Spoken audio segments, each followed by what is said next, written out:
My dear friends, we're continuing on with the Year of Mel Gibson with a more recent entry in his film catalog, and that is Boss Level. Starring Frank Grillo as the protagonist, Naomi Watts as his erstwhile love interest, and Mel Gibson and Will Sasso, of all people, as pretty effective villains. Oh, it's also got the Asian guy from The Hangover. Boss Level, to sum it up succinctly, it's Edge of Tomorrow as told in a comedic style by a Guido. And if you're not up on your racist terms, Guido is a term for Italians, which is how Frank Grillo's protagonist comes across. So it's a loop movie. There's sci-fi elements here. Frank Grillo's character keeps dying over and over again, and he has to learn something new from each day. So that in and of itself isn't anything new. However, the perspective is different, the setting is different, and the style is different. Now, of course, the movie does play on the comedic elements of your main character dying over and over again in all kinds of creative and awful ways. But the perspective is quite a bit different in that, yes, there is an end-of-the-world threat involved, but the main character, that's not really what he's focused on.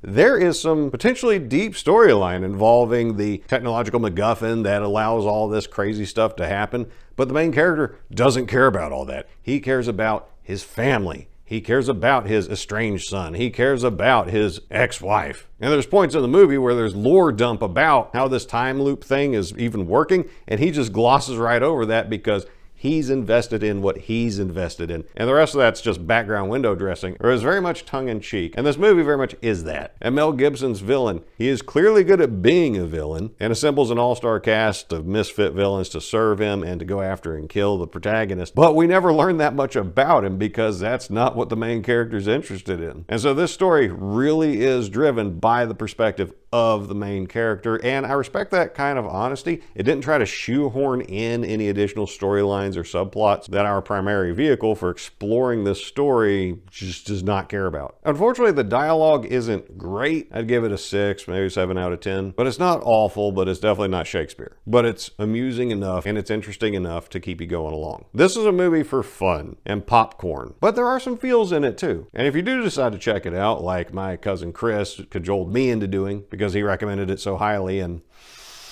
I gotta wonder how intoxicated Chris was when he watched this. But it's worth a look. If you enjoyed John Dies at the End, I get a similar feel from this movie as I did from that, though John Dies at the End is a much better movie. This feels and looks like the best possible expression of a Sci-Fi Channel movie. There's just something in the visuals, the script, the dialogue, the production values, the special effects, which are pretty hokey, but not so much as to really take you out of the moment like some really bad special effects can do. So I think this one tops out at a 7 out of 10, but it is enjoyable. Even my wife, who's very hard on movies, thought it was amusing enough to be worth watching once. I think it was fun.